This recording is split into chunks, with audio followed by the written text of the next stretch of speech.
our game was Super Comboman, and it was actually based on like the main character was autistic or on the spectrum.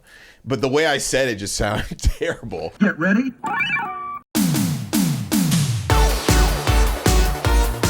Hello everyone, my in-studio guest today is Justin Woodward.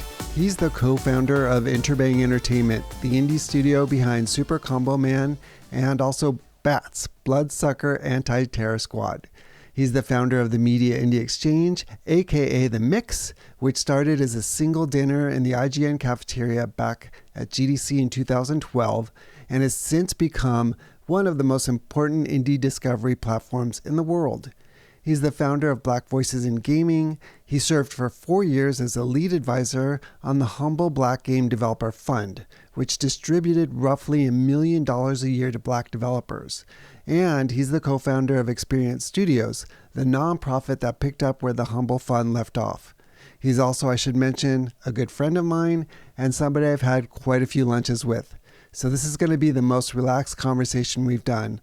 I really can't wait to jump in, and he's also our first in-studio guest we've had, so let's get to it.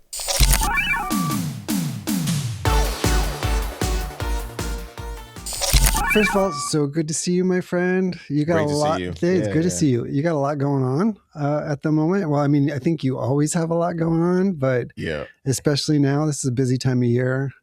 We got Summer Games Fest coming up. Day of the Devs, IGN Live. There's a lot of stuff coming up. State of Play, Xbox Showcase. Yeah, Gonna be a busy summer. Should be some good stuff, I'm sure. Yeah, for sure. Yeah, but you know, Justin, you're sitting here with me for the first time. I mean, we know each other, which is great. That's why I'm really excited to have you here. But maybe a few of the audience or the listeners who don't know you, I would love, you've got a really interesting story. I'd love to kind of hear your superhero origin story. Superhero origin. Yeah. Like, why don't you talk about kind of like where things started? Cause it's really interesting. I could get started. Like, I don't want to go back. I was going to go back to Go back, being man. an infant. You know what I mean? When I was a baby. Yeah, when I was a baby, I came out the womb with a controller. You know what I mean? Yeah. When I was little, I was always into art, like drawing. So I used to draw all the time. I get in trouble for drawing characters. It's always like comic book characters, but I always drew my own characters, that kind of thing. Played with toys, pulled my toys. You remember, I'm going to go on tangents, but you remember Wizard? The Wizard magazine? Oh, yeah. Remember they had homemade heroes? Totally do. So I would buy, I would get all these, I would rip my X-Men apart and then get putty and like paint and like make, I was like always about my own, That's making super my cool. own You were that characters guy. Yeah, all the time. So I would always draw and all that stuff. So when I went to, my mother got me into an art high school, but I went for music, clarinet, and I played like in the orchestra, all city and that kind of thing. But I was really fixated on like traditional art, visual art. Yeah. So I went to, and you have to pick basically, it was a school of creative and performing arts in San Diego. Can I stop you for a second? Yeah, like, of course. At that time, did you know what you wanted to be when you grew up? Like, what did you want to like work from, like Marvel Comics or like? That was a bit. It was like either I wanted to be be a comic book artist, or I wanted to be in film,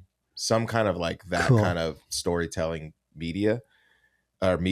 And so I took basically every class that I could. I dropped out of the music side.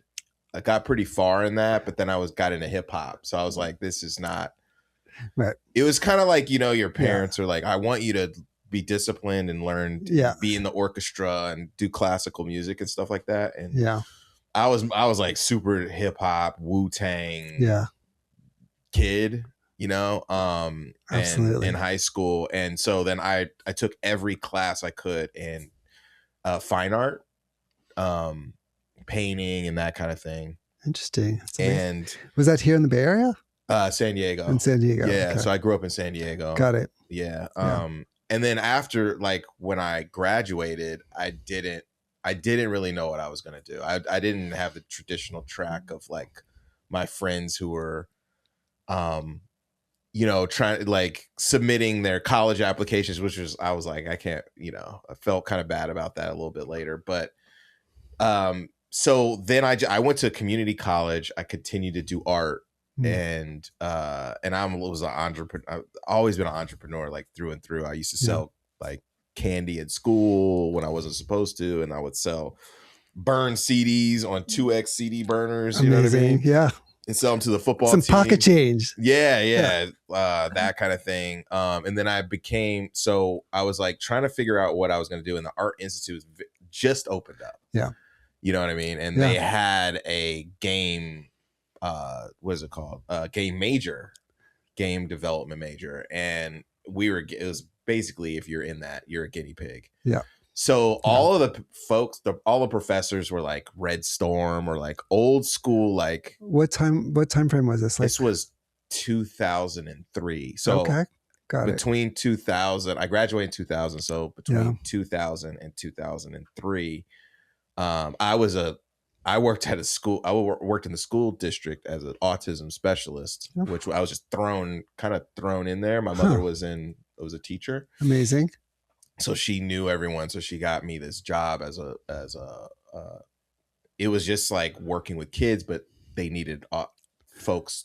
It was in that, surge of people not understanding how to communicate and work with children with autism. So they just kind of thrusted me in there. So I was learning that I was going, and then I got into the Art Institute, and it was an eye-opening experience.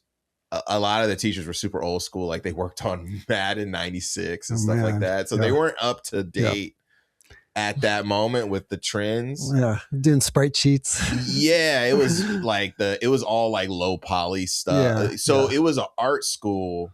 Right. And I didn't know what I really wanted to do. I thought I was going to learn everything related to games, like, production, design, that kind of thing. But it was really focused pretty much on technical 3D art and design. Yeah. So I took every, like all of those classes in the major, which actually helped me because now I'm technically versed in communicating with development teams and I understand the production. Right. And so, I during that, like I went to the Art Institute, and then towards the end, I was like seeing people get jobs. So in San Diego, there was High Moon Studios, Rockstar was there, Angel Studios turned into Rockstar or High Noon. Yeah, or High Moon. Yep. And then there was Sony. There was a lot of like mobile game companies there too, Hands On and some stuff there. Park Place, wasn't it the original Madden guys? Park Place, maybe that's where those. Yeah, is it? I think it's Red. There was a Red Stormer, like there was like some offshoot, and then THQ was there. They had two studios, Incinerator and Concrete, and so you had some options. We had options, but I wasn't sure, and I was seeing all my friends and how they were getting in, so I was just trying to follow them. Go ahead. Oh, I didn't want to interrupt you, but I just want to. I want you to keep going with that track, and this is clearly not about me, but it's just so interesting because I feel like you and I were like separated at birth. Because I mean, I'm older than you by quite a bit. So clearly we weren't separated at birth, for many reasons, but like you, I started as an artist. I went to art school. I went to animation school actually, because I wanted to be an animator. I wanted to go work for Disney, and where'd you go? In LA, there was through the animation. It was called the American Animation Institute, and it was through like the local animation union. They offered like animation classes. And what was really cool, and again, this isn't about me, so we're going to pivot off this. I want to know though. I know this.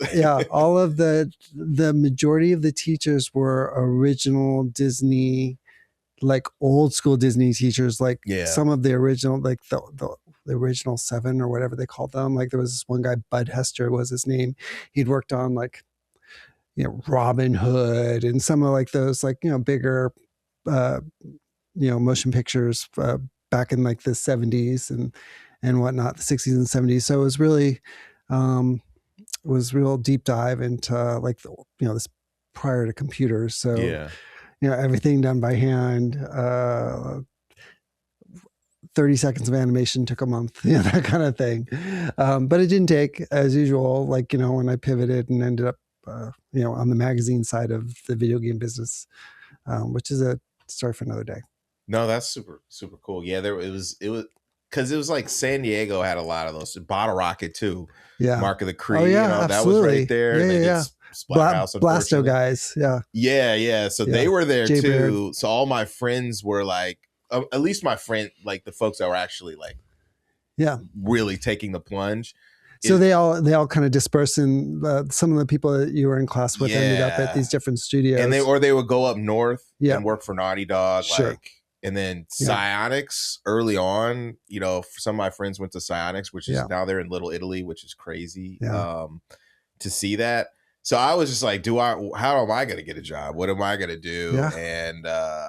And it was interesting that time because when being that age, I think I was kind of older because I went to, I already went to community college too for a couple of years. Yeah. But it's just like I don't know to me if you look at Mark of the Cree and they come into your class, you're like, oh my God, like you're like seeing these guys and you're like, I want to be, this is the dream. And High Moon was crazy, like going there, and they would go surfing like at lunch. You know what I mean? Seeing those guys and going to the studio, and it's this crazy studio. And at the time, they only had the Western Shooter, Dark. Dark. Is it Dark Watch? It was some of those dark side. No, not Dark. Yeah, I'm sure somebody in the comments will tell us that we're wrong. Someone will. Yeah, we put that on the cover of one of PlayStation Extreme magazine back in the day. They were like a phenomenal art studio. Absolutely. It was a cool space.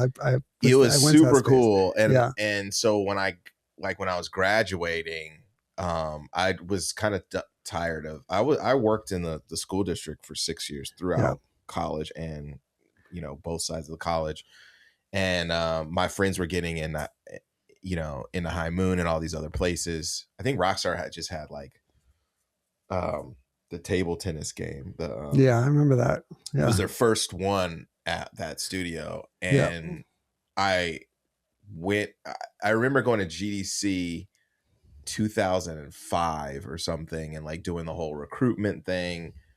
And there was a guy at High. This is where I already knew networking, but this is where I really started to know networking. Is I just went to the table. So important. And I talked to the dude, and then later on, and they just kind of were like just looking through. They were kind of not nice when they were looking through portfolios, just pretty mean actually.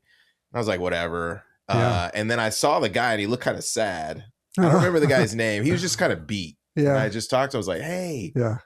Like, don't you work? And he was like, I was like, I love your work. And he just kind of lit up for a moment. Someone actually acknowledging him. He said, hit me up. Yeah. If you want a tour. So I hit him up when I got back to San Diego because I wasn't sure where I wanted to go. And he gave me a tour. That's awesome. And then almost on the spot, he gave me a internship. And at the same time, I got at Incinerator, this was a big lesson too. Like I talked to them. It was Amy Briones, I believe. She was at Psionics and stuff like that. She's amazing. But I interviewed for Concrete, which was right next door to Incinerator. And they were working on a game that never came out. It was this like huge favela, like GTA style game. Right. But she liked me. And so I got a interview at Incinerator, which they were doing cars and like ATV, ATV off-road stuff, MX first ATV off-road stuff.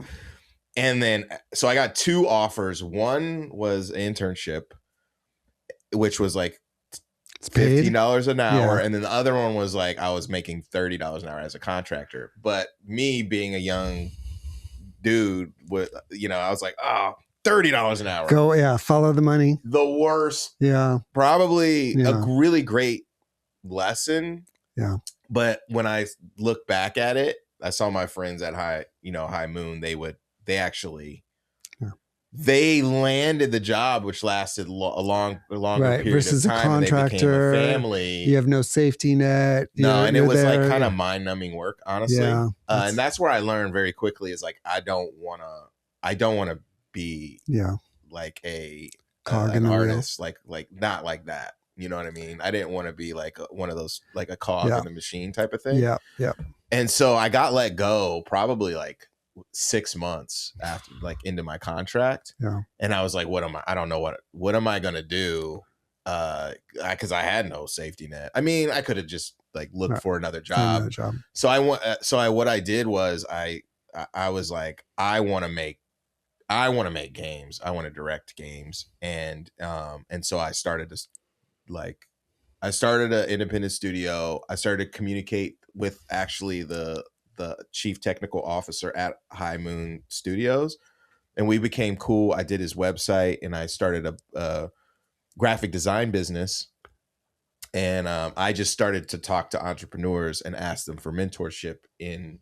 I would code their website. I would brand their visual branding for their logo design, that kind of thing. And then that kind of led into me starting my own business. And then I got into this accelerator. I know we're kind of going. That's okay. I'm so curious. Like, when you're like, oh shit, I'm going to do this for myself, I'm going to start my own. Did you have any clue what that entailed? Like, not at all. It was kind of scary because I've been there. They had Elance. They had this thing called Elance, which was like the precursor to like Upwork or whatever. I think. Yeah. And we would take bids. My roommate and I would take bids, and it was like nothing. We'd be like, I would learn PHP to do like a freaking random, website for a motorsports a funeral company. home or whatever. Yeah, for like $100, and they want the world of you. And so we were just doing these like little jobs, turn and burn. But then I was seeing that there's video game jobs. Oh, interesting. Really? On there. And so I was like one of them. So I basically negotiated taking, one of these jobs. And then my mother was like, you should get your master's, which I don't know if that was the best decision either, but I ended up finding a school where my mom was at that had masters in game production and management. So I started in my master's for game production and management while I started this new independent game business. And my friends were working actually at PlayStation. Yeah. And on the side, they were working with me on this new business, which was Interabang Entertainment. Yeah. And we were starting, our first thing was we were coming up with all these ideas of games. And then we did a gig with this company, these musicians from Brooklyn to make a game, an iOS game.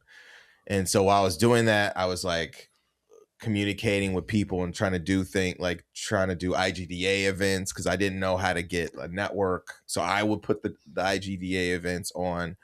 And that's where we were like, we're doing a Kickstarter for the game I wanted to do. It was like the third game Kickstarter. Oh wow, that's early on. So I got connected with. That's when it was actually effective and people were interested. Yeah, but we didn't know. Yeah. Well, it was really kind of janky. Like if you look, you could probably find it's pretty terrible. But what was the name of the game? Super Comboman. Okay. Oh, it came out. Yeah, it came out. But it was like it was a whole ordeal. So we finished the iOS game, and then we were trying to find funding for Super Comboman. Yeah. And so we're like, hey, well, this thing Kickstarter just happened, and we saw a few successes there. And then we shot a Kickstarter video. It was, Anya. Yeah. Yeah. So Anya was there. Yeah. This was 2010. Okay. And Anya, we connected with her. She was the head of game. She was helping us to try to figure out how we do this thing. And we did it, and it flopped hard. But we had this video, and we had all this really good concept art, and we were still working on the designs and stuff. And so like what that really did was IGN opened up an accelerator called Indie Open House, and it was really a part of GameSpy, because GameSpy was trying to figure out their footing. Oh, GameSpy. Yeah, GameSpy was great. Like Todd Northcutt and like all those guys, like Sean and all those guys were there, and they were like, so they were trying to figure out, because they were doing the multiplayer game. They were doing like, Mario Kart for the Switch, and they work with Iron Galaxy on the Street Fighter collection, the Street Fighter 3 online, and a lot of that stuff. But it was I think they did GTA 4. Oh, really? They did a lot of like they did anything. I don't even know if that it was like that. They were working with, they were doing a lot of stuff with these AAA companies, but it was drying up because everyone wanted to build their own infrastructure internally. So they were trying to figure out how to, work with indies, because they knew that was the next big thing in 2010, 2011. So they were creating all this really great multiplayer technology for Unity. And they were like, if we bring the developers in-house, then we can like observe and see if something sticks, some of the stuff, the tech that we're, and they didn't require us to implement, but I think they were just trying to see what would work. And there was, I think, so they accepted 10 studios. And the way that we got it was Clinton Keith, who is the chief technical officer at High Moon, he left to start his own consulting firm and was extremely successful because he was like the grandfather of Scrum in the game industry. So he was teaching the methodology to create like quick games iteratively. And he kind of took me under his wing. I did his website and stuff. And he brought me to I don't know if you remember the IGDA leadership forums in San Francisco. I've heard of them. I never participated. But he took me to them. That's cool. As a mentor, and he trained me, and then I was training other people. So it was cool because there was like EA and Ubisoft, and all these folks were there, and I'm like kind of starstruck, but at the same time teaching them a methodology that they didn't know. It's amazing. And Lauren Lanning was there, and I was like, oh my God, Lauren, because he's like Oddworld. So yeah. And I remember asking him, could I go to lunch with you? I was like downstairs and it was in the whole. Did he say yes? He did. And I sat with him and he told me about all this stuff where he was working on. What's his partner's name? Sherry? I don't remember. Okay. Yeah. Again, this isn't about me, but a funny anecdote. I drove down to his original studios or his offices were in San Luis Obispo. Oh, really? Yeah. And so for the original Abe's Odyssey, I drove down from San Francisco to go. I was, editor of that PlayStation magazine at the time. So I drove down and spent like the day with him and his partner, checked out the game and all that. They're so lovely. I don't know if you know this, and this is just silly, but they were the ones responsible, and God, I hope this is correct. My memory is correct, for doing all of the CG for the movie The Last Starfighter. I don't know if you've ever seen that movie. It's like super, like maybe late 80s. It's on HBO all the time. Yeah, but they did that was like one of the first movies that had like CGI outside of maybe Tron, that did it really effectively. So it was kind of cool to learn that, he had, that was the coolest thing, is like he was in cinema. So he had a different, he had an entertainment hat mindset. Yeah. So him dealing with the business, he told me a lot about the business and the stuff that he dealt with when he did, Munches, and like he was doing that, and he did the, the other one. Yeah. Stranger. The one with the, so that was very interesting. But Clint took me around and that kind of thing. And when I was there, so IGN, we were in I was connecting with, I believe it was Damon from IGN, and they were owned by Fox at the time. And I emailed him. I said, hey, I'm in San Francisco. Can I come by and say hi? And I think the fact that I did that and I learned with that GDC experience, and then just for my mother, she's like, if you got a bad grade in school, talk to the teacher and ask what you need to do to make it better. It's just that whole very, very seldom do you get an opportunity without making it happen or asking, right? If you don't ask, you don't get, Exactly. Yeah. That's a good lesson for. So I did. People. And then they hit me up, and he was like, yeah, come through. And I just took the BART. I didn't even know. I just took the BART, I had a MapQuest. MapQuest. Yeah. Is that even around anymore? I don't even know. Yeah. But yeah. So yeah, I was like, I was using MapQuest, guys. You know, yeah, I was at the leadership forum, the IGDA leadership forum, which was interesting. I think it was like, it's funny. It was Jason De La Roca and Gordon Bellamy were like Gordon Bellamy. Yeah, they were the chairs around that time when I was starting that stuff. Gordon's good peeps. Yeah, for sure. Yeah. But yeah, I emailed IGN, and this is Damon, and I said that I'm in town. Can I come by and just check the place out and say hi? And he said, yeah. So I had to like get get a printout I don't know, it was like right near the airport. So like I had to like go to FedEx and print out from my computer your deck.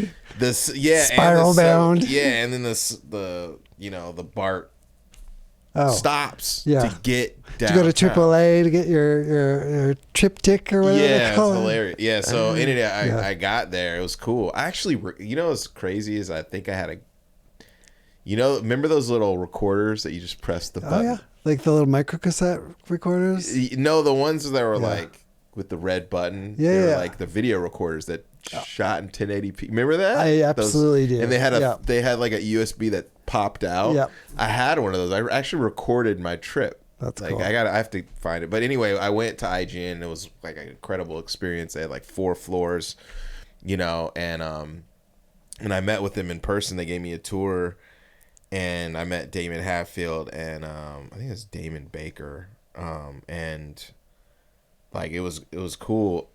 I went back to the leadership forum, and then I got back to San Diego, and that next week they asked, would you guys be a part of this? And so we said yes, and I was trying to figure, but the issue was I was broke, like dead broke. And they weren't offering anything. They were, I don't want to say anything. Sure. They were offering a space. Yeah. To work. Basically, like out of the studio, which is pretty incredible, but like, okay, well, we have to figure this out. And so I actually asked them, are you providing anything, or is there any stipend, or because it was only supposed to be for I think a couple months. And so what ended up happening was I talked to Clinton, and he was like, you got to take he said something crazy, like you got to take the bull by the balls, which I was like, well, isn't it like bull by the horns? And I was kidding. And then I also talked to Alicia, and Alicia's like, you have to go. Yeah, it's an opportunity you can't pass. You can't pass this up. Yeah, and she was like, I will loan you $2,000 to go. That's cool. And so we had probably 6 people on our team. Yeah. Everybody agreed. Everyone, we talked about it. Everyone agreed. Everyone like talked to everyone had girlfriends and stuff, right? That was this is pre the idea of remote work. Clearly. That didn't exist. Yeah, exactly. Yeah. And so you made the move. Yeah. So we basically, I just packed up. I had a 1998 Nissan Altima. We packed it up, and it was Chris and I were going out. We drove up, so from San Diego to San Francisco. Didn't know where we were gonna stay. Yeah, don't know where. Stayed in a hotel in downtown. We had our computers with us to just like drop our stuff off. We were looking at apartments at the same time. Yeah. He had a little bit of money saved up. Alicia gave us $2,000, and then I hustled a thing with my school because we're in IGN and everyone knew about it, and it was a tech school. Yeah. How about I write a blog every other week, and then we send it to you guys, and we talk about our journey. Throw you a couple bones. They gave us like $1,500, or it's not $1,500, $1,500 a month, which our rent at the time was actually pretty cheap. So I stayed with my cousin on Treasure Island, which was a nuts I situation. can't imagine. I've Been to Treasure Island. It's so weird. I don't. Yeah, it's like Silent Hill. Yeah, I don't know what's going on over there. It's so weird. Yeah. So I stayed with him, and it was cool. And we found a place in Emeryville. That's cool. And then It's a good spot. Yeah. Better than the Tenderloin. Oh yeah, for sure. So we had an apartment. It was a brand new apartment. It was like, I think it was like $1,700 a month. Nice. Which is Yeah. like, So we could we were afford some set. ramen. Yeah. Yeah. So then we went. We went in there and we set up, and it was really cool. And the other two folks from our team drove up too. We had everything set up. We had the apartment. We had our space set up. And we were in IGN, and it was amazing, and we just like took advantage of it in the sense that we worked out of there. Like we were there for like 13, 14 hours. Wow. You know what I mean? Yeah. Like we were just working. I mean, why non-stop. Go home? You know what I mean? There's no reason to go back over the bridge and stuff. So we ended up doing that, and that's where. And they did a lot for us. It was cool. Like the thing about it was and I don't think I explained this, but it was maybe I did. It was GameSpy. Yeah. They were housing the IGN Indie Open House, and we talked to editorial a little bit, but the floors were separated. Like, so the second floor was all legal, and then the third floor was all editorial. It was so cool. It was like it's like your office. It was just like statues everywhere. They had like a locked game. Right, with all the games the that they library. were getting. They had this library, and then the third floor, the third floor or the fourth floor, there was stairs that went up, and that was where the cafeteria was. And That's then cool. We were there with GameSpy. GameSpy had this big area, but GameSpy was split between LA and the Bay before they closed that office and moved everyone up. Yeah. And it was cool because I would see like the folks from Iron Galaxy come through, and like they had a room in the back where they were testing out multiplayer, and we got to say, oh, what? Because we were big fighting game fans, so we got to see like that the Street Fighter 3 Online edition stuff like early on, and some of the other games that they were working on early on, and super cool. We were flies on the wall. And then we also did. So they did. Their whole thing was it was a ramp up. So we had GDC, and they gave us a booth, and Chris Kramer came, and he did all of our media training for 47. Nice. So we got to go to the 47 office, which was pretty amazing, and I got to talk to Chris about his like Capcom war stories, and which was fantastic because I was a big fan of Dead Rising and stuff like that, and he told me I wrote the official strategy guide. You did? Yeah. That's like one of my favorite games of all time. Mine too, man. Love that game. I actually got to go to Japan and meet with the team. And, really? Yeah. I was like, it was so cool, and also how it got made. But when we went to right before GDC, so GameSpy had a booth where they were showing the Indie Open House. Kramer came by and gave us PR training. That's cool. And our game was Super Comboman, and it was actually based on the main character was autistic or on the spectrum. But the way I said it just sounded terrible. You know what I mean? So I was like, he's like, yo, you need to rework how you're saying this because it's not going to come.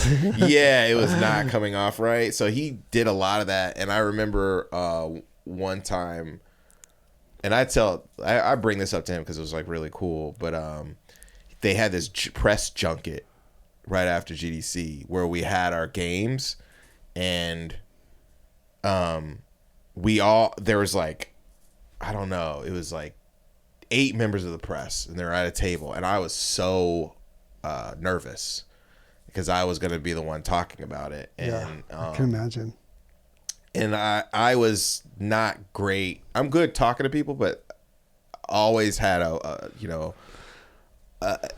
issue trying to talk in public and that kind of thing.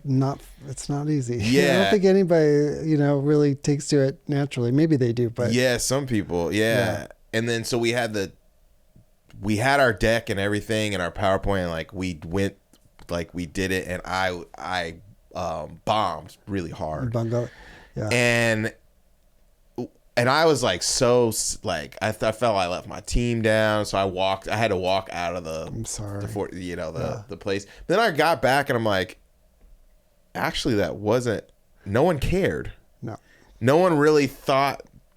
We're our own worst critics. For sure. So then they had they had out of the junket, when we walked outside, people had video, and like they had cameras and stuff, and they recorded us, and stuff, and like I did okay.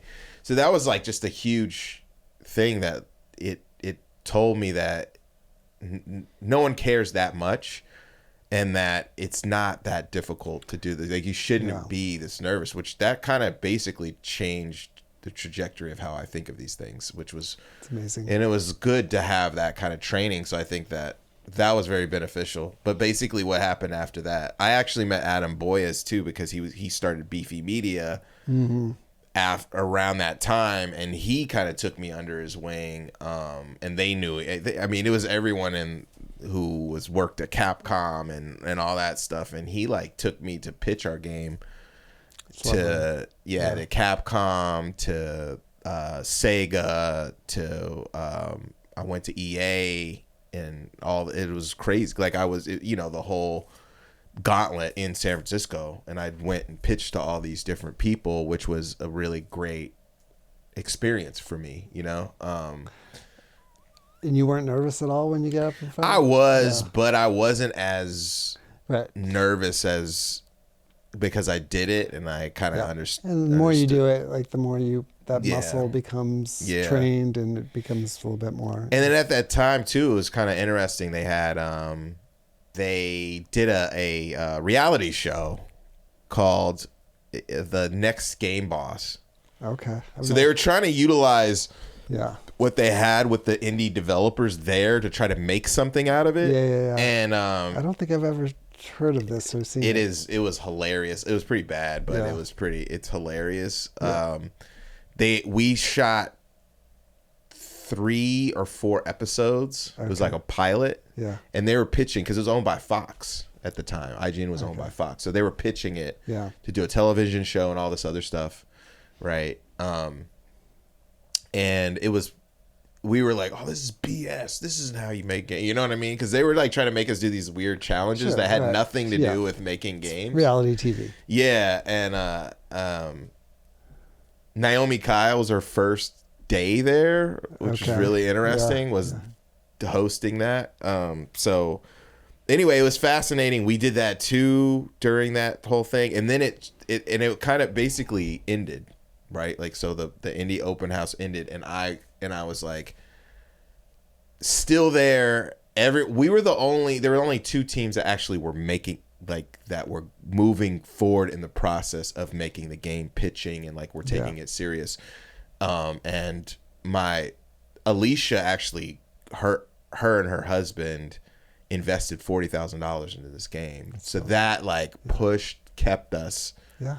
And that was another process of like me hustling, trying to get money for the team and stuff. So that she actually put that money, invested in the company, and still owns a portion of the company. And then when that whole thing, when the indie open house was over, I asked, can we stay?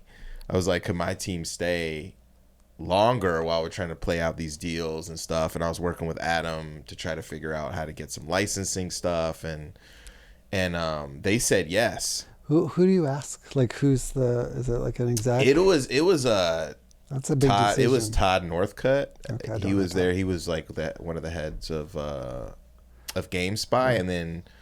Do you have to give them something? No, they just had the space. Like they had multiple floors. Yeah. And the on the top floor, because it was Fox, it was like Photo Bucket and MySpace, which were like almost non-existent. So they had a lease for years. So they just empty space. So that we asked, hey, can we stay? And they were, I became cool with most of the people there, and so they were like, you can stay. So we ended up staying. I said, can I help with another class of indie open house, and they were like, cool. So it was my friend, my good friend Alex Wilmer, who worked with Ed McMullen, what's his Ed Super Meat Boy. Oh, okay. Yeah. He worked on Gish and some other projects. But then we became very close, and it was him and then another guy, Tim Keenan, who ended up becoming the creative director at Bad Robot Games, and then David Rosen, which was one of the co-founders of Humble Bundle. Yep. So it was us four now, no one else, because there was like a lot before, and it was just us just working on stuff. My whole team left, basically quit. Yeah. They couldn't deal with it. They had their, girlfriends and stuff. They went back to San Diego, and I had to rebuild the team basically up here. And then they gave us engineering time, which was really cool. So awesome. IGN wanted to do a mobile gaming company, and they were like, hey, can you make a mobile game? And so we were doing this. And so I got engineering time, and I was able to utilize them to figure out a pipeline for our games, which is really cool. And then that's when GDC that next year, the thing that we saw, and we became tighter with those other guys because they were actually making games. They were in the industry. Tim was at THQ Rainbow Studios, so he worked on a bunch of games, and then he was at DreamWorks, and all of them have released games, and we're, you know what I mean? They were taking it serious, right? Yeah. And so one thing that we noticed is that the editorial wouldn't come upstairs to check on us. Not that they needed to, but didn't check our games, right? Because we were under the GameSpy umbrella. And so we were like, how were we going to get, visibility right? for our stuff or PR? Exactly. Yeah. So we were like, hey, let's do an event. This was 2012. Brilliant. Yeah, and we talked to John Polson. John Polson was running indiegames.com with UBM, and he was a journalist, and we were talking to him because he was doing a lot of PR, and we were like, hey, what if we do this thing? So we asked IGN, can we do something during GDC, basically in the cafeteria? Yeah. And they're like, yeah, for sure. And so we were cool with the IT lady, and that she's just like, let us have all of their monitors. And we invited people, we invited a bunch of developers to set this whole thing up, and it was cool. We had Retro City Rampage, and we had Towerfall, and we had Just Shapes and Beats, and we had... Sure, all those guys were just happy to have a venue to show off their games. Yeah, and it was, and then we did it, and IGN was cool. They got us kegs, and we had pizza and stuff, and they had a security. So it was just a whole thing, and they were gonna do a few different things there anyway, meet IGN and stuff. It was when Greg Miller actually was just there. Yeah. Right? So he was doing his live show anyway. So it was meet while you're there. So it was we did it, and it was amazing. Just having all of those great, Digibon was there. We just had all these great indies. Did you have a name? Did you have there was no name. Yeah. There was no name. And then I remember it was fantastic. And then the next year, we got to do this again. I was like, we got to do this again. And I was talking to John, and I was like, would you be down to help with the PR? And it was kind of a shower thought. I was like, we got to brand this thing. And I was like, well, the Media Indie, what is this? It was Media Indie Exchange. And I was like, the Mix, that sounds like a dope name. It's perfect. So I was like, okay, we'll call it the Mix. And so I started coming up with logos, and then I worked with someone who worked on the Super Comboman website, and we did a Mix website. And then Travis, who's my friend since early school, he worked with me on organizing. We created a map so we really branded it. Yeah. And we had, again, incredible games, and because they remembered before.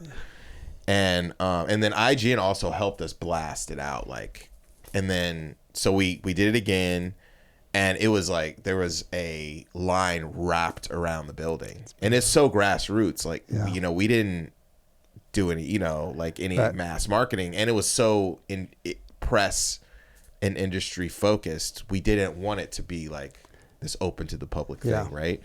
But it was literally a line around, and it was like. That's where I was like, we got something here. Like, for real, we have something here. And then we did that. And then a guy named Joel Dreskin, who was previously at Telltale and was starting his own agency. He was at Lucas and then Telltale. He had his own agency. He was doing this thing called Indie Press Day, which I was like, what is this dude doing? And he ended up, I had an opportunity to do something in LA, and I was like, I want to do E3. So we did something pre E3 in LA, and I was like, do you want to help me with this? And he did. Collab. Yeah. And cause I already was creating an infrastructure and pipeline for putting on these in-person events. And then he helped, and I was like, this guy's really good at, communicate, he knows the press too, because he was a PR guy. And so we did this LA event. I think it was for like GDC Next. They had all these extra like What year was this? This was 2013, 14. Yeah, sometime around that time. Yeah, around that time. And then and that worked really well. So I was like, well, I love this venue. Let's do E3. And everyone was on board. Like, I think it was like Tiny Build was blowing up versus Evil was blowing. Like, these publishers were like, these indie publishers were starting to blow up. Yeah, they're starting to stake their claim. Yeah, and so like they needed traction. Exactly. So they had funding, so they were like, well, we want in on some this. Visibility. So we started partnering more, of course, with indies, but then indie publishers were like, hey, we want to show 3 games. Yeah.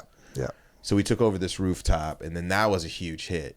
And then it just started to, and then the GDC one was just blowing up. We were like taking up more space out of the IGN office. Now we're like pouring into the other areas. VR was taking off. And so does when all this going on, does this take you away from making games? Like, because that's like a full-time job.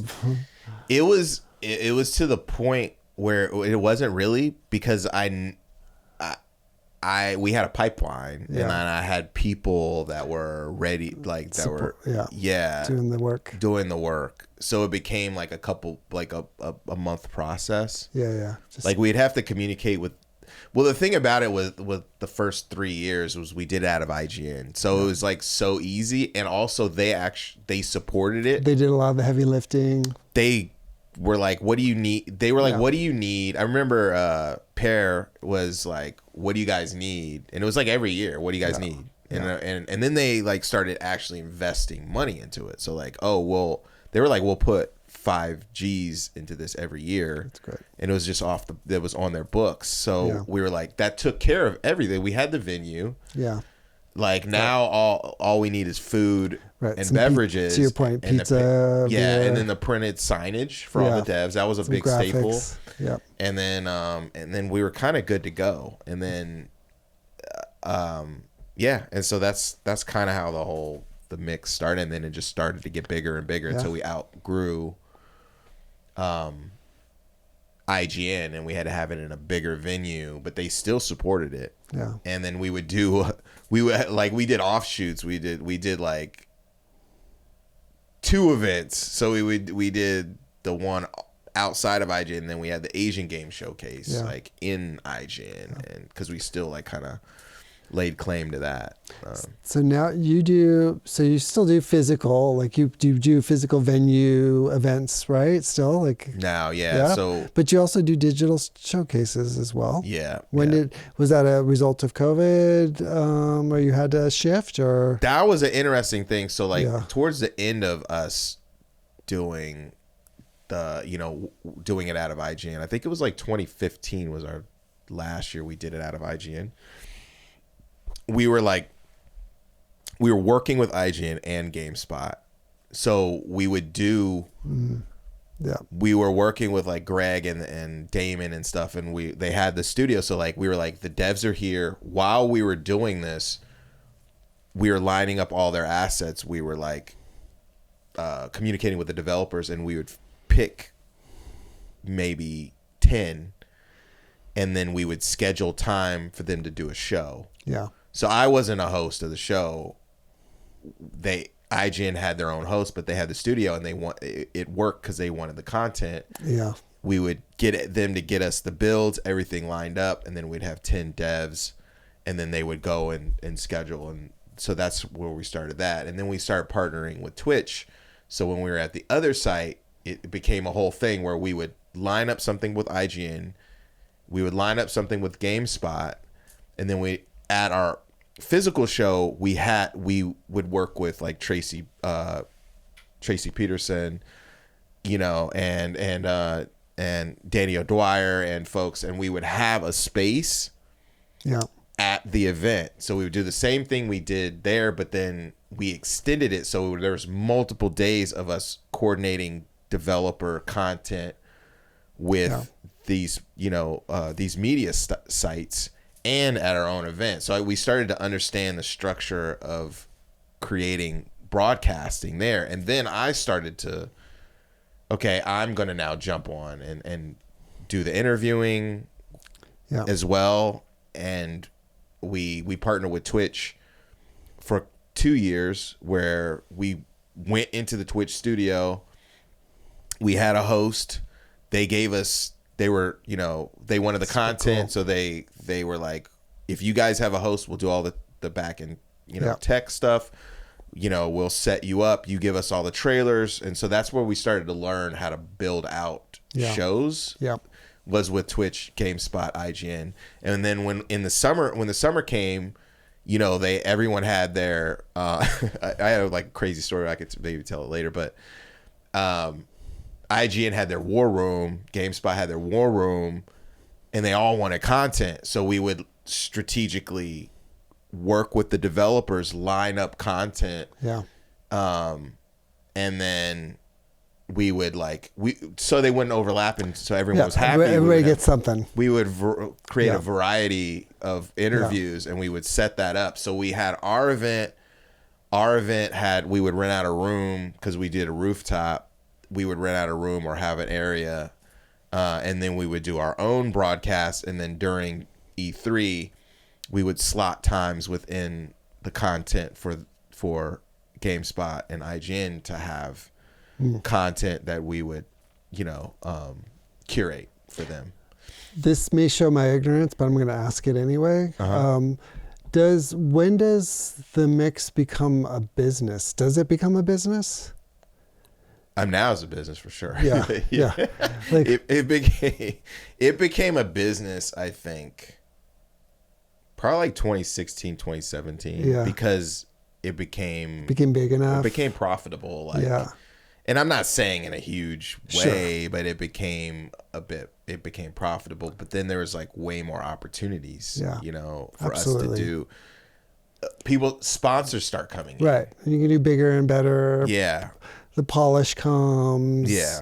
All that kind of stuff. Yeah. So Xbox started to, that's what happened after the second one. It was like PlayStation and Xbox and Nintendo started showing up, and a lot of like I was saying, the like bigger publishers starting to show up, and because there was no one doing this stuff really. There was like the Mega Booth, right, which is very much PAX, and then there was us, which were adjacent press events. Yeah.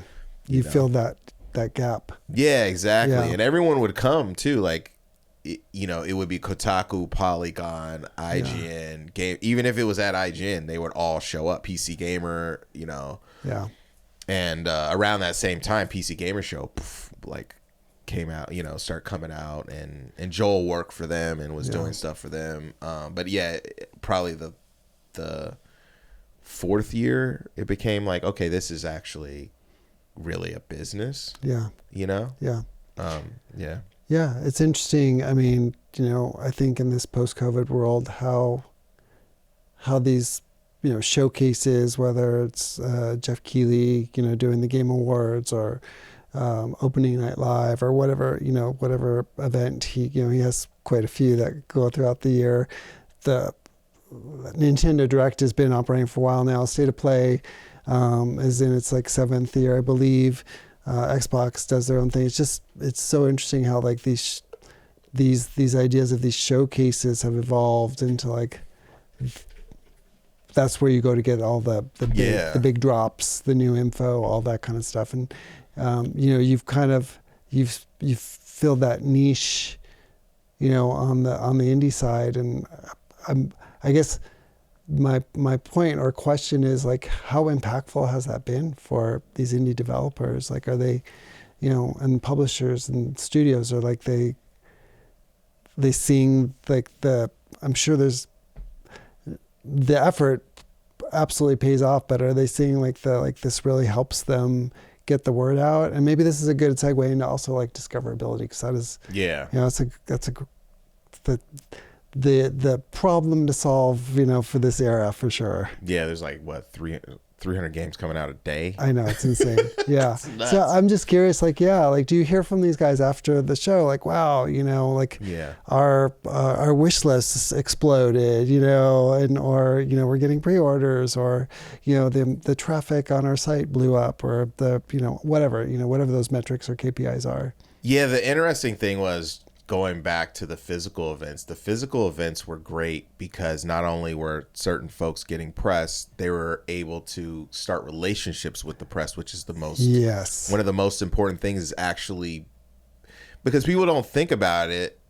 If you know someone like Brian or whoever, right. If you know this person, they're gonna favor you. You just can't help it. Like, sure, right. Or at least they'll listen. You have a relationship, right? If you send a cold email, they're probably not going to read it. Exactly. But if they know, oh yeah, I've met these guys, it's legit. Like they're going to give you the time of day at least. And I want maybe table this for the next question is like, when do creators and influencers end up in this mix also? Is that something that you guys are focused on? Because like there isn't a lot of press left in this world. Yeah. So I think what I was going to get at, and I'll get to that too, is it was interesting to do it in person, because what ended up happening was creating the space with so many, I don't want to say like, that sounds crazy. So many creative people and experienced people that are actually doing the thing. Yeah. There's a lot of relationships, and it wasn't just press. It was, we had first party there, and other developers were started communicating with other developers and then sharing stuff. That is community at its best. It was coming with this community of I'll just say high quality, but people who are actually who put in the work. Yeah. Have already like made a position, but we're trying to figure out the next step. Yeah. And that's where we saw a lot of traction. And then when it comes to the broadcasting stuff, it was all live before. That was the most interesting thing. That's crazy. Which is where it has to go now, and that's I'll kind of get at that. But it was all live. So when we did the IGN thing, it was like the lights are on recording. Yeah, you're streaming live. We're streaming live. At Twitch, it was live. So if anything messed up, or you're seeing it live, which was nerve-wracking. I can't imagine. To me. Because at that time, there wasn't 1,000 showcases. Every time they turned the camera on, when they did this, it was 100,000 people. Yeah. And so when we did, what ended up happening, I'll tell you the transition was, we set up, it was crazy. Like everything was ramping up with the mix. We were doing showcases all around the world. We partnered with Taiwan. Yeah. We did stuff at Gamescom. We were doing stuff with Bit Summit in Kyoto. And so GDC was going to be our biggest GDC. We had a huge 100 by 100 booth that Intel was providing. It was an indie booth. We were doing a Microsoft showcase at, another venue. We had 2 showcases. All of this stuff was percolating, and we were working with Raw Fury. We were doing this thing called the Raw Mix for years, which was the Thursday night party at their loft, which was so fun. So we had like 7 events at this GDC, and then we had a lot of partners. So we had Unity, Unreal. All of these were our partners, and we start looking at the show. They start sending us. I remember I was in the gym over here at City Sport, and they were like sending me pictures of the show floor, and they're crossing off all the people falling out because of the pandemic. And we're like, oh, wow. Oh, heartbreaking. Yeah. So we were like all this huge planning because it was bubbling up to this point of us having all this business and stuff. Yeah. And so we already booked everything, and no one knew about what is it called? Insurance and like what is going to happen with all this, And so what ended up happening was we had this space for the event. And we also had we rented out, we had Twitch, but we also rented out a broadcasting room to do 2 days of broadcasting. Yeah. Because we were like, this is going to be live. The biggest thing. We're going to be like reporting from the show. It all hit that week of GDC, right? Yeah. And so we still had the venue and we still had the broadcast. And what happened was, which was really interesting, was the people who internationally came here, they flew, they fly a week early, so they're not going to be jet lagged. They were stuck. Yeah. So all those people that were stuck, we're like, we're here. Yeah. This is before mask mandates, or we didn't know what was going on. Yeah. So we shot a 6-hour show at the venue, and that's all that we did. And then we had the broadcasting. It was like at a news station in San Francisco. We did 2 days of broadcasting, and then that's where it was like it hit. And then Jonas from Raw Fury was like, let's do a B3. This is when everything was happening with E3 anyway, but like, let's do a B3 or something like that. We were like, okay, cool. So what was happening was everyone was scrambling for that summer. No one knew what to do. E3 is their big day. So when we were talking to Raw Fury, we're like, hey, how about we do an online showcase? We know how to do this. We've been doing this. Yeah. And they're like, okay, cool. So we just started working with folks, and then they brought in people, and then we brought in people, and then someone knew Larry, the folks from Michael from Larian, and then he came in, and they're audacious. Like they're just like, fuck the man kind of thing, right? So everyone's like that, like screw the man, we're gonna do this ourselves. And I remember PC Gamer Show was trying to figure out their footing, and PlayStation was trying to figure out their footing, and Xbox was trying to figure stuff out. So we called it the Guerrilla Collective, so like guerrilla marketing. Yeah. Everyone came together, and it was amazing. It was so crazy, like seeing Larian and Versus Evil and Tiny Build and Raw Fury, and we had what is the other some of the Funcom and Coffee Stain and like all of these like we had Valheim on the grid and Sega came in, and all these people came in, and we had this massive Guerrilla Collective showcase, blew it out of the water, and it was live. Like we shot it live out of Alex Wilmer's spot. Oh no, we didn't. We did it out of the Kind of Funny. Oh yeah, It was with Kind of Funny, like so. It was with Greg and his team, and they were in a smaller office before they had the big studio, and it was fantastic. It was crazy, and everyone marketed it, and we had a Slack, and it was like, and it blew up. And the cool part about it was like PC Gamer was like, hey, we want to make sure. It was at a time where no one knew what was going on, and I think Jeff was starting his Summer Game Fest, and he was trying to find his footing, and it was like, some of the folks, it was great because they were pulling out of other stuff. And so we were working with PlayStation. A lot of opportunities. Yeah. Xbox, like ID at Xbox did, like Chris Charlotte came on, and we did a whole slot of ID at Xbox stuff. That's amazing.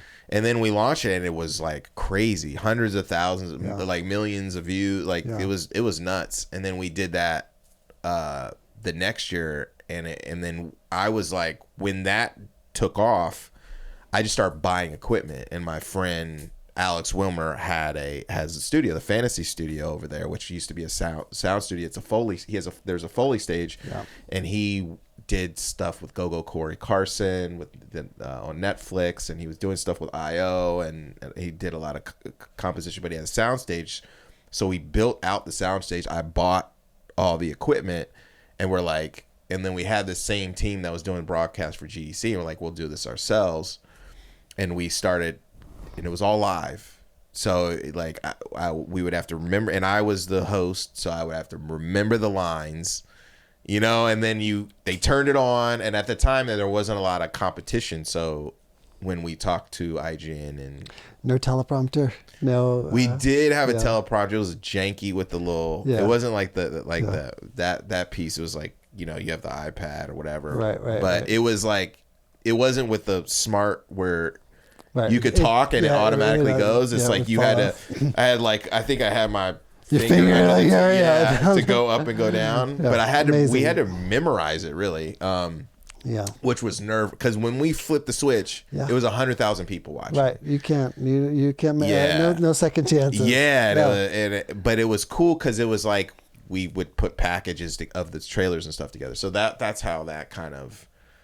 But to your point, like the kind of jumping into like what folks were finding was there wasn't a lot of showcases, and so because we had all of those eyes, there's a lot of, and this was before wish lists were the currency.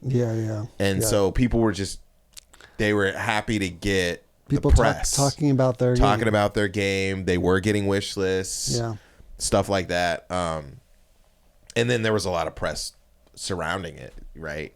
And then it became over the last few years, post COVID or around when COVID, it was just like everyone's trying to, like, instead of coming together, everything start to split. And everyone's just doing pre-recorded, and that's kind of what we did for the first 3 years around COVID. We were doing, everything was live, and I wanted to make sure everything was live, but we were only doing a couple showcases. We were just doing the GDC one, and then we were doing the summer one, and then we started doing a fall one. So we were doing 3, and then that's where it became, hey, maybe this is easier to do it pre-recorded. And it was, but it didn't and then that's when it started flooding the market with these showcases, because it's easy to request trailers, slap them together, stitch them, and then create a package, a motion graphics package, and you know what I mean, and then just put them out there. So but that's when we were seeing a lot of like the wish lists. Oh my god, the currency for wish lists is like, we need to see that. It was like, we want to be on the Steam event page. Like, that's what we care about the most, which is a very interesting phenomenon, which is weird too. But you're seeing like, it's funny because like the Triple I showcase, for instance, is basically Guerrilla Collective. With like big publishers. Putting things together and then shooting out a package.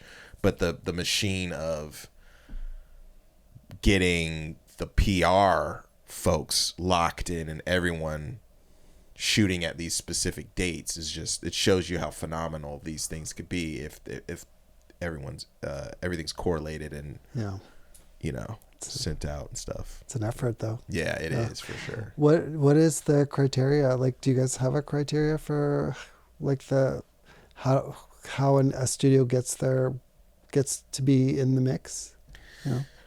It used to just be taste, but it's like, because we see so much stuff, and it was primarily me early on. It's just like kind of seeing stuff. Like, this looks really hot. I think this is gonna blow up. Just kind of being like understanding game development. That's a big part of it. Is understanding like what fidelity, and then the match of fidelity with the gameplay, because what you would see sometimes is like beautiful graphics, but swag gameplay, or something that's like, I would say the indie Uncanny Valley, where is like they're shooting too high, and it looks initially visually appealing, but the animation doesn't match Yeah, the fidelity sure. of the textures or the fidelity of certain aspects of it because they're shooting too high and not hitting where they need to go to make a viable game. Yeah. Where you see like folks who can match the fidelity and their They hit that bar that's that makes sense. Yeah. So they like Yeah. will have low poly, so it's like, and the animation's amazing, it's low poly and the lighting's great, and they're like, oh, this is something, because they know where they're like where to level out their stuff, or is there something super unique about it. And then the other thing is, we already are working with a lot of publishers. They've already done the due diligence. Yeah. So if they're sending us stuff, it's good. Yeah, but the thing about it even when we're working with sponsors, we don't accept. It's not pay to play. Right, it's right. like, yeah, it's got to be good. Yeah. So when they send us a bunch of stuff, we're like, oh, these 3 are cool. Yeah. Where'd you get this? Why did you pick this one? This one doesn't fit. yeah, that kind of thing. Yeah. We have a whole curation team, but it's mostly like, is it unique? Is it artistically like impressive? Yeah. I guess that's part of the unique aspect of it. Is it like does it present new gameplay mechanics? That kind of thing. Does it already have an audience? Yeah. We try to have new and that's where right now everyone's like, with all these showcases, everyone's like, I need exclusive. I need the world premiere, all this stuff. But is there an interesting story to tell? Yeah. Kind of thing. And also now it's like, were you in 30 showcases? It's like, right. Then, yeah. It's not gonna. Doesn't make sense. Yeah. Right. Yeah. Yeah. You must see some really cool stuff all the time. Yeah. Yeah. Yeah. I get a little bit of that pleasure also. And oh man, there was this one game we saw at GDC. I guess this could be a free plug. You've probably seen it. Maybe you haven't. There's these guys. I can't recall what they're industry veterans, right? They were at bigger studios, but they've broken off to form their own. I don't remember where they were from, but they have this. Their company's called Dogfish Games, and they have this game called Anchor. Have you seen this game? Mm-mm. It's freaking crazy. It's like my jam. It hits all my sweet spots, like exploration, somewhat open world, like moody, super cool environments. But the key mechanic, there's exploration, all that, is battle fishing. Oh, yes. Have you seen this game? Yeah. It is dope, right? Cool. Yeah, like the crazy, like the battle, like the fishing mechanics were like insane. There was some like state of play stuff that I was like, ill. Yeah.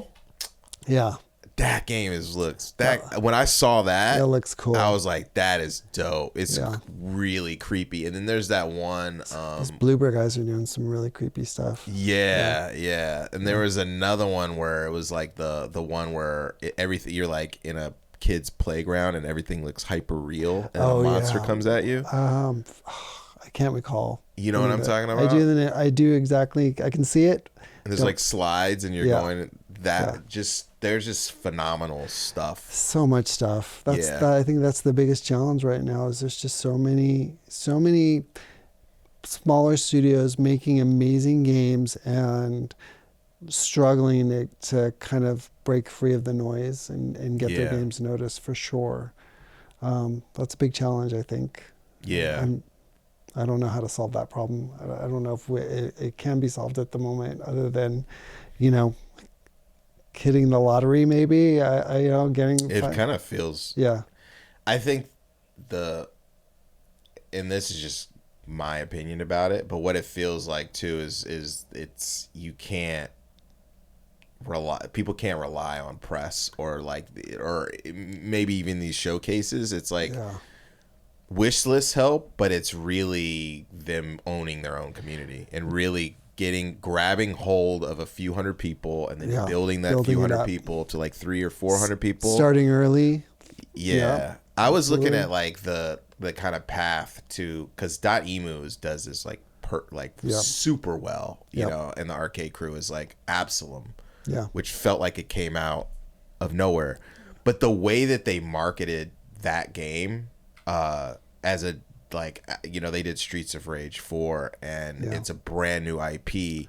They had a 9-month window, and it was perfectly executed. Yeah. With testing, dropping a beta, dropping the animated trailer, dropping the gameplay animated trailer. All the beats. The beats were perfect, and they're like a machine on how that. I mean, first of all, the game is phenomenal, but people have a hard time getting into a new thing. They do. So the way that they perform that is like they've created it's a masterclass for sure. Yeah, yeah. And to your point, community is so important these days. Like if you don't have a Discord, you're not engaging and growing that community early on. That's a huge missed opportunity for sure. Yeah. Clearly you need assets, and you need to build an awesome trailer, and it is nice to have help with PR and marketing, especially as an owner of creative agency. I mean, there's value for all of that, but you got to think about it holistically and really kind of build that community early on, because if you're not engaging an audience, you're just going to get buried under the pile. Yeah, I mean, I'm curious. I mean, this is maybe another conversation. I'm just so curious about what you think about that, like creating content that's just sticky, and like what you know what I mean? What screenshots, what videos like work? It's like, because you have to. It feels like you gotta create a game that just has those things built in, and that has to be a part of how you're building your game. That is absolutely another hour and a half conversation. And I would love to have it. So I think that we should have that, which that means you're going to have to come back to talk about that. Because there's so much strategy on the brand side, on the content side, the social side, how to launch, to your point, what's the right cadence? When do you come out? When do you announce? When's too early? What's not early enough? What do the assets have to look like? What is the messaging? What are the gotchas that you're not even thinking of? There's so much that goes into, from my perspective, and I'm not the guy doing the work anymore. Like, we have some amazing people doing it, but it's just, to me, it's. You can get lucky with none of that. It's all about timing. I think you have a good product, but like having all of those things working in concert really gives you like a huge leg up. Yeah. So I think it's interesting to see also, like, if we get, I think one of the showcases got like 1,600, 1,800 like entries.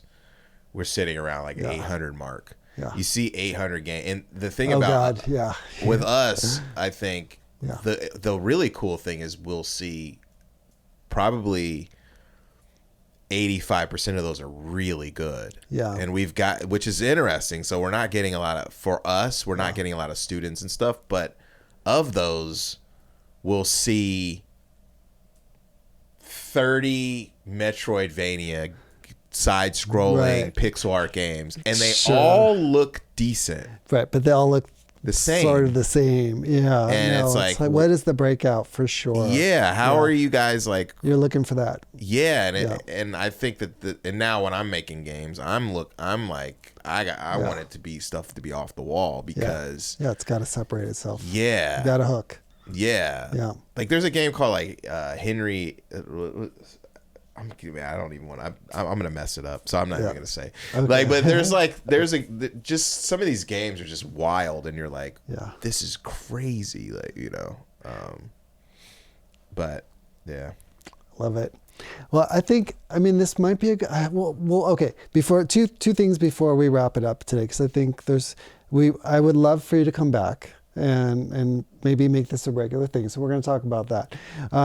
But first, like, where can people find more information about Interabang, the mix, what you got going on, what's going on, what do you got going on soon? We're recording this episode now, but it might not be out until mid-June, end of June, so some of the stuff might have already happened. Yeah. But where can people find all of this information? Promote. Yeah. Give me your digits. That's funny. You could find the Mix Media Indie Exchange at Indie Exchange on X. Everywhere else, Media Indie Exchange. This will probably have aired, but we have a June showcase, which is the first time we're officially with the Summer Game Fest. That's amazing. Congrats. Yeah, thank you. And so we have an in-person and we have our online component. Also, I didn't talk about this, but I started a nonprofit called XPerience Studios, which Black Voice in Gaming is underneath it. Again, that is such a big topic, and I believe it deserves its own space. For sure. I want to talk about that for sure. Yeah, but we have a Black Voice in Gaming showcase that's also in the Summer Game Fest, which is cool. Yeah. And that is all interviews, right? That's we're cool. Interviewing the developers. Do you show B-roll of games and stuff? Yeah, too? Great. So I had at our studio Marcus and Lizette Montgomery, and they were Lizette was the art director at Double Fine. Yeah. And Marcus was at Meta and Xbox, and he worked on. He's been a game designer for a long time. So we interviewed him at the office, and I played their. They have a new prototype, which is it's really cool. And that's on Tuesday. We have another one of those coming up, and then the fall we have a fall online showcase, and then a physical showcase in Seattle. We released Jay and Silent Bob Chronic Blunt Punch, my team, a few weeks ago, or a month ago at this point. Congrats. Thank you. And we have another couple games in production that we haven't really announced yet. And we're always working. We're working with Digital Eclipse on some stuff, just helping them out with the art pipeline, and always trying to work with other developers in the capacity of either co-production, introducing them to publishers and press, and The one thing before I have one final question, but this is just something I've coming to know you, as we've talked and have hung out a little bit, is you are one scrappy motherfucker. And I mean that in like the best way possible. And that's kind of how you have to be to kind of move things forward, right? Like, and keep that up, man. Thank you. Yeah, I mean, it's really impressive. Like, appreciate it. Yeah, absolutely. Okay, last question. I do this with every guest. It's kind of silly, but I do it anyway. So the show's called Replay, and I would like to ask you, like, if you could go back and fresh, without having played it before, like, what would be the one game like you wish you could go back and play again, not having experienced it for the first time? Sort of like your, Deserted Island, Desert Island. Does that have to be super old school, or what? No, it'd be whatever you want. Yeah, just what is that one game that really touched you so much that like you just wish you could wish you could go back and play it again for the first time, having not experienced it? Man, I know. That's rough if you're sorry to put you on the spot. I know. Trust me, I know. I love games. Yeah. So it's like kind of like, who's your favorite? Like, what's your favorite rap? Who's your top 5 favorite rappers or whatever, or albums? Because you have different palettes for different times. Like one game that touched. There's a couple games, but I'll say one that really touched me when I was younger that I would love, like having that experience is Legend of Zelda: Link to the Past. Oh God, yeah, of course. Just because, like, when you're in that world, it's so ambient, and they did such a good job in making you feel like you are the protagonist and that you're interpreting the world your way. Yeah. There's no voice of how you should. Yeah. And it kind of like you felt a world of adventure, and then when you go back in time and things have changed. Yeah, dark world. Yeah, it's just so cool. Like that. That would be. It's a brilliant choice. I mean, it is one of those like tentpole, like really just like huge games in the echelon of gaming. Clearly, a lot of those classic Nintendo games have that. To me, it's classic. It's super. Super Famicom, it's super classic. Super Nintendo. I'll say one more that's on almost a tie, and it's funny because I like fighting games. Yeah. Is also Final Fantasy 6 or 3. Okay. And the reason being is when I was younger, I wanted all Twitch like action games, and when I picked that up, I borrowed it from a friend. Unexpected. It just sucked me in. Yeah. Again, the ambiance and like Story. the caring about those little chibi characters and like characters. Yeah. Right, because it went. The graphics weren't even like the thing, right? It was like. But the music was the music and the fantastic. Story. Yeah, it's the whole experience. Yeah. So that era. Well, if they're repeat listeners, they've heard me say this, so I will bore them really quickly. Mine is by far it's Shadow of the Colossus. It's like, that's so good. It is like such it left such an impression on me. Like to this day, like I just that was like the first time I really like this is a piece of art. In addition to being a game and the story, it's heartbreaking, it's crazy adventure, epic, all of those things. Yeah. Amazing. Yeah. All right, we're gonna wrap this up.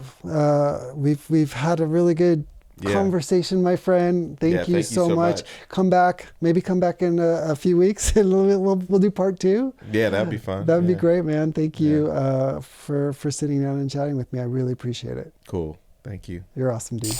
And that's Justin Woodward, founder of the Media Indie Exchange, founder of the Black Voices in Gaming, and co-founder of XPerience Studios. He's one of the people the indie scene quietly runs on. Links to everything we talked about are in the show notes. Please follow or subscribe to Replay wherever you listen. I'm Greg Off, and this is Replay.